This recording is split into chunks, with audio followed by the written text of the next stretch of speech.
morning students. Today we are discuss about pathway of water absorbed by roots, right? Once the water enters the root hairs, the concentration of water molecules in the root hair cells become more than that of the cortex, right? More than that of the cortex region. Thus water from the root hair moves to the cortical cells by osmosis and then reach in the xylem. From there, the water is transported to the stem and leaves, right? See, this is transportation, simple diagram. TS of root sowing movements of water from soil to xylem. Root hair cells, this is root hair cells. The water move to the root cortex. It is outermost layer, cortex region. After that, the water enter into the xylem vessels. Xylem can move to the other part of the body, right? Next, types of movement of water. Water into the root cells. Once water is absorbed by the root hairs, it can move deeper into root layers by two distinct pathways. One is apoplast pathway, another one is symplast pathway. What are the difference between apoplast pathway and symplast pathway? First you should know about apoplast pathway. Apoplast pathway means a movement of water occurs exclusively through the intercellular space, in between the intercellular space and the walls of the cells, right?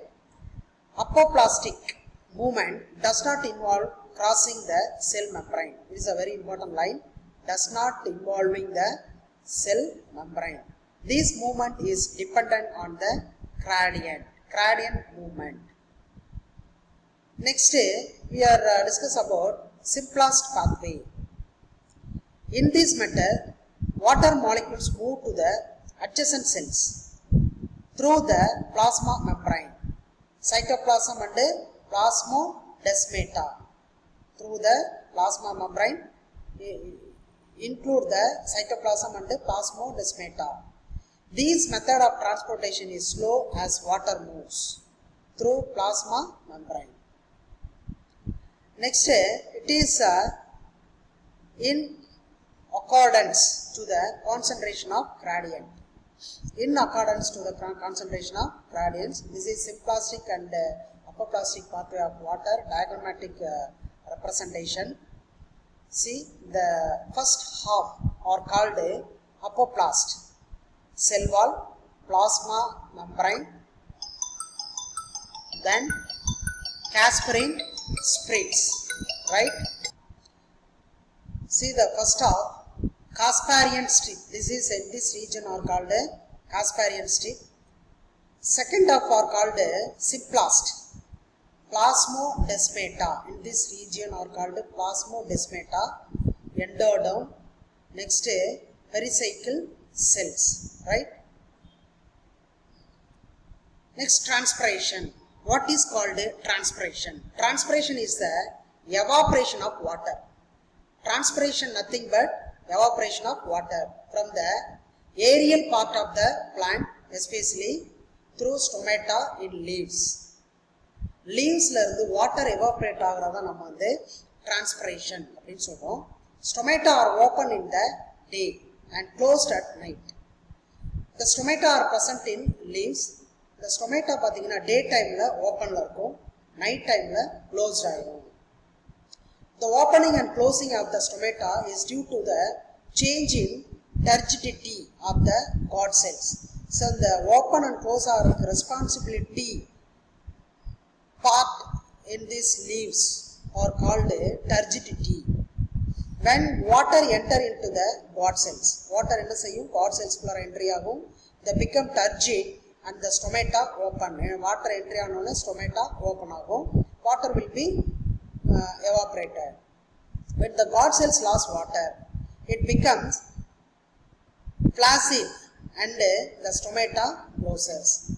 So water loss ஆனதுக்கப்புறம் stomata என்ன செய்யும் அப்படின்னு பார்த்தீங்கன்னா close ஆயிரும். See, this is a plant, plastic bag. It is a water molecules, water droplets, right? இதை நீங்கள் வீட்டில் கூட செஞ்சு பார்க்கலாம். பிளான்ட்ல இருந்து எப்படி வாட்டர் எவாப்ரேட் ஆகுதுன்னு. ஒரு தொட்டி செடி எடுத்துக்கோங்க, அந்த செடியை ஃபுல்லாக கவர் பண்ணுற மாதிரி ஒரு பிளாஸ்டிக் பேக்கை வச்சு நல்லா கட்டிடுங்க. கட்டிட்டு வெயிலில் வச்சுருந்தீங்க அப்படின்னா பிளான்ட் லீவ்ஸ்லேருந்து வாட்டர் வெளியில் வந்து அந்த பிளாஸ்டிக் பேக்குள்ளார ஃபுல்லாக மாய்ச்சராக இருக்கும். ஸோ இதை தான் நம்ம வந்து டிரான்ஸ்பரேஷன் அப்படின்னு சொல்லுவோம். நீங்கள் வீட்டில் கூட இதை செஞ்சு பார்க்கலாம். சரிங்களா? Right. Water evaporates from mesophyll. Water evaporates from mesophyll cells. Underline பண்ணிக்கோங்க. Mesophyll cells of leaves through the open stomata. These lower water concentration in mesophyll cells. So அதனால தான் அந்த மீசோஃபில் செல்ஸில் வந்து வாட்டர் கான்சன்ட்ரேஷன் வந்து எப்போதுமே கம்மியாக இருக்கும். ஏன் அப்படின்னு பார்த்தீங்கன்னா ஹையர் கான்சன்ட்ரேஷன் டு லோயர் கான்சன்ட்ரேஷனுக்கு வாட்டர் மூவ் ஆகிறதுக்கு, இருக்கிற இடத்துல இருந்து இல்லாத இடத்துக்கு. As a result, more water is drawn into these cells from the xylem present in the veins through the process of osmosis. As water is lost from the leaves, pressure is created at the top to pull more water from the xylem to the mesophyll cells. Listen to it. This process is called transpiration pull. So 2 mark question la kepanga. Transpiration pull அப்படினா என்ன? The water loss from the leaves. Leaves la water loss ஆகும்போது pressure என்ன செய்யும் அப்படின்னு பார்த்தீங்கன்னா create ஆகும். Top to pull move இல்லையா? மேலே வாட்டர் லாஸ் ஆக மேலே ப்ரெஷர் அதிகமாகும். சரிங்களா? அப்போ கீழே இருந்து வாட்டர் ஈஸியாக மூவ் ஆகும். தட் இஸ் டிரான்ஸ்பிரேஷன் புல் அப்படின்னு சொல்கிறோம். மேலே நம்ம தொடிச்செடியில் பார்த்தீங்கன்னா எப்படி வந்து ரூட்ல இருந்து பிளான்ட்டோட டிப்பு வரைக்கும் வாட்டர் மூவ் ஆகுது அப்படின்னு பார்த்தீங்கன்னா இந்த டிரான்ஸ்பிரேஷன் புல் இந்த ப்ரெஷர் மூலமாக தான் மேலே லாஸ் ஆக கீழே இருந்து வாட்டர் மூவ் ஆகிட்டே இருக்கும். ஸோ எக்ஸாம்பிள், ஒரு பெஸ்ட் எக்ஸாம்பிள் சொல்கிறோம் அப்படின்னு பார்த்தீங்கன்னா நம்ம வீட்டில் மண்ணெண்ணெய் விளக்கு வச்சுருக்கோம் இல்லையா? அந்த விளக்குக்குள்ளார திரி போடுறோம். திரி போட்டு அந்த திரியில் அந்த மூடியில் வழியாக மேலே விளக்கை பற்ற வைக்கிறோம். எண்ணெய் விளக்கு எரிய இந்த பாட்டிலில் இருக்கிற எண்ணெய் குறைஞ்சிக்கிட்டே இருக்கும். காரணம் என்னென்னா மேலே அந்த அந்த கெரசின் வந்து லாஸ் ஆக கீழே இருந்து அந்த கெரசின் மேலே மூவ் ஆகிட்டே இருக்கும். That is same concept the transpiration pull. கீழே இருந்து வாட்டர் எப்படி என்ட்ரி ஆகுதுன்னா மேலே லாஸ் ஆகும். லீஃபில் வாட்டர் டிரான்ஸ்பிரேஷன் ப்ராசஸ் நடக்க கீழே இருந்து வாட்டர் மேலே மூவ் ஆகிட்டே இருக்கும். That is transpiration. The movement are called transpiration pull. This extends up to the roots, causing the root to absorb more water from the soil to ensure a continuous flow of water from the root to the leaves. So same concept. இந்த ரூட்ல இருந்து water absorption ஆகிட்டே இருக்கும். மேலே loss ஆக water வந்து மேலே move ஆகிட்டே இருக்கும். சரிங்களா? It is transpiration. இந்த டிரான்ஸ்பிரேஷன் ப்ராசஸை எதெல்லாம் வந்து அஃபெக்ட் பண்ணும்? What are the factors R affecting transpiration? Transpiration is affected by several external factors such as temperature, light, humidity and wind speed. So இதெல்லாமே டிரான்ஸ்பிரேஷனை அஃபெக்ட் பண்ணக்கூடிய ஃபேக்டர்ஸ். டெம்பரேச்சர் கம்மியாக இருக்குது அப்படின்னா, டெம்பரேச்சர் இல்லாமல் இருந்தது அப்படின்னா என்ன ஆகும்? வாட்டர் லாஸ் ஆகாது. லைட் இல்லைனாலும் சன்லைட் இல்லைனாலும் வாட்டர் மூவ் ஆகாது. ஹியூமிடிட்டி இல்லையா? ஸோ ஹியூமிடிட்டி ரீசன்னாலையும் இந்த டிரான்ஸ்பிரேஷன் ப்ராசஸ் நடக்காது. விண்ட் ஸ்பீடு இதுவும் வந்து வாட்டர் லாஸ் இந்த வாட்டர் டிரான்ஸ்பிரேஷனை வந்து அஃபெக்ட் பண்ணக்கூடிய ஃபேக்டர்ஸ். இது 2 மார்க் கொஸ்டின்ஸ்லாம் உங்களுக்கு கேட்கலாம். Internal factors that affect, that is first point are called external factor. Second point, internal factor affect transpiration include number and distribution of stomata, percentage of open stomata. So எவ்வளோ stomata இருக்குது, அதில் எத்தனை stomata வந்து ஓப்பனில் இருக்குது, water status of the plant, canopy structure extra. So இதெல்லாம் வந்து பார்த்திங்கன்னா இன்டர்னல் ஃபேக்டர். இங்கே பாருங்கள், திஸ் இஸ் ஸ்டொமேட்டா, லீவ்ஸில் இருக்கக்கூடிய ஸ்டொமேட்டா. இது ஓப்பனில் இருக்கக்கூடியது, இது க்ளோஸ்டில் இருக்கக்கூடியது. What cells swollen. What cells என்ன செஞ்சுருக்கு? ஸ்வாலோன் வீங்கி உப்பி இருக்குது. இது chloroplast, cell wall, stomata. Stomata வந்து இது வந்து நியூக்ளியஸ், வேக்யூல். வாட் செல்ஸ் வந்து ஸ்ட்ரங்கன், அதாவது சுருங்கி இருக்குது. சரிங்களா? இப்போ பார்த்தீங்கன்னா ஸ்டொமேட்டா க்ளோஸில் இருக்குது. சரிங்களா? ஸ்டொமேட்டா க்ளோஸில் இருக்கும்போது டிரான்ஸ்பிரேஷன் ப்ராசஸ் நடக்காது. சரிங்களா? ரைட். Significance of transpiration. டிரான்ஸ்பிரேஷனோட முக்கியத்துவம் என்ன? It creates transpirational pull for transport of water. So transpiration நடந்தால் தான் ரூட்டில் இருந்து வாட்டர் மேலே மூவ் ஆகும். ஸோ அந்த வாட்டரோடு சேர்ந்து வாட்டரில் வந்து அந்த சாயிலில் மிக்ஸ் ஆகிருக்கக்கூடிய மினரல்ஸும் வாட்டர் வழியாக மேலே மூவ் ஆகும். Supplies water for photosynthesis. சரிங்களா? இது மட்டும் இல்லாமல் வாட்டர் டிரான்ஸ்பிரேஷன் ரூட்ல இருந்து வாட்டர் மேலே போனால் தான் ஃபோட்டோசிந்தசிஸ் ப்ராசஸ் நடக்கும். ஏன்னா ஃபோட்டோசிந்தசிஸ் அப்படின்னா என்னென்னு உங்களுக்கு தெரியும். Photosynthesis means food production, the starch preparation. The photosynthesis occurs in leaves, right?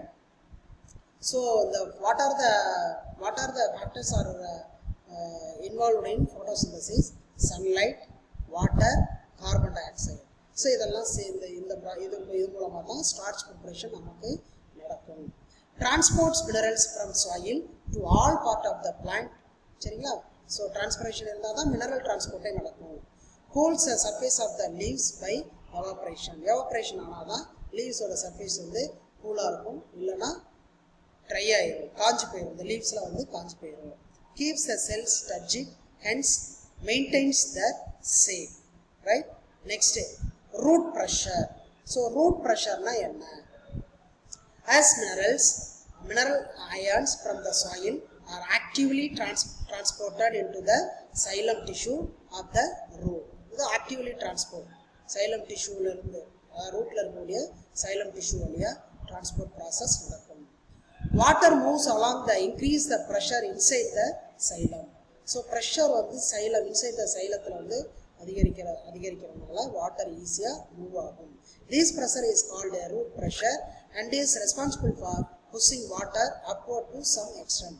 இந்த ப்ரெஷர் தான் கீழே இருந்து மேலே வாட்டர் மூவ் ஆகிறதுக்கு காரணமாக இருக்குது. சரிங்களா? ரைட். Uptake of minerals. எப்படி வந்து மினரல்ஸ் எடுத்துக்குது? பிளான்ட்ஸால் சாயிலில் கரைஞ்சிருக்கக்கூடிய மினரல்ஸை எப்படி எடுத்துக்குது அப்படின்னு பார்த்தீங்கன்னா, plants depend on minerals from soil for its nutritional requirements. All minerals cannot be passively absorbed by the roots. But in a passive, it is a passive active. Passive process, active process. Passive process na தானாவே entry ஆகக்கூடியது. Active process அப்படின்னா some energies are utilized in this process are called active process. So இதை என்ன சொல்றாங்க அப்படின்னா, எல்லா மினரல்ஸுமே வந்து பாசிவாக move ஆகாது அப்படின்னு சொல்லியிருக்காங்க. Right. Two factors account for this. என்னென்ன? Minerals are present in the soil as charged particles, charged ions that cannot move across well membranes, and the concentration of minerals in the soil is usually lower than the concentration of minerals in the root. That is osmosis based on the concentration. Rootல இருக்கக்கூடிய concentration, mineral concentration, soil இருக்கக்கூடிய mineral concentration base பண்ணி move ஆகும். Therefore, most of minerals enter the root by active absorption. Underline பண்ணிக்கணும். Most of the minerals எப்படி வந்து rootல entry ஆகும்னா active absorption. It is necessary for energy. The energies are used in this process, right? Through the cytoplasm of epidermal cells. இது வழியா epidermal cells இருக்கக்கூடிய cytoplasm தான் இந்த active process வந்து initiate பண்ணுது. This needs energy in the form of ATP. Already சொன்னோம் இல்லையா, energy provide ஆகும் ஆக்டிவ் ப்ராசஸ்னாவே அங்கே எனர்ஜி யூட்டிலைசேஷன் ஆகும்னு சொன்னோம் இல்லையா. So that is called ATP. ATP தான் இந்த எனர்ஜி ஃபார்ம் அப்படின்னா ATP, adenosine triphosphate. Adenosine triphosphates are produced from mitochondria. சரிங்களா? Right. Then it is transported to all part of the transpiration pull. இப்போ தெரிஞ்சுக்கிட்டிங்கன்னா uptake of minerals. Minerals வந்து எப்படி எடுத்துக்குது? எல்லா மினரல்ஸுமே ஆக்டிவ் ப்ராசஸ் பாசிவாக எடுத்துக்க முடியாது. சில ப்ராசஸ் ஆக்டிவாக எடுத்துக்கும். ஆக்டிவ் ப்ராசஸ் அப்படின்னாலே it can be used in energy in the form of ATP. Right? Okay, thank you students.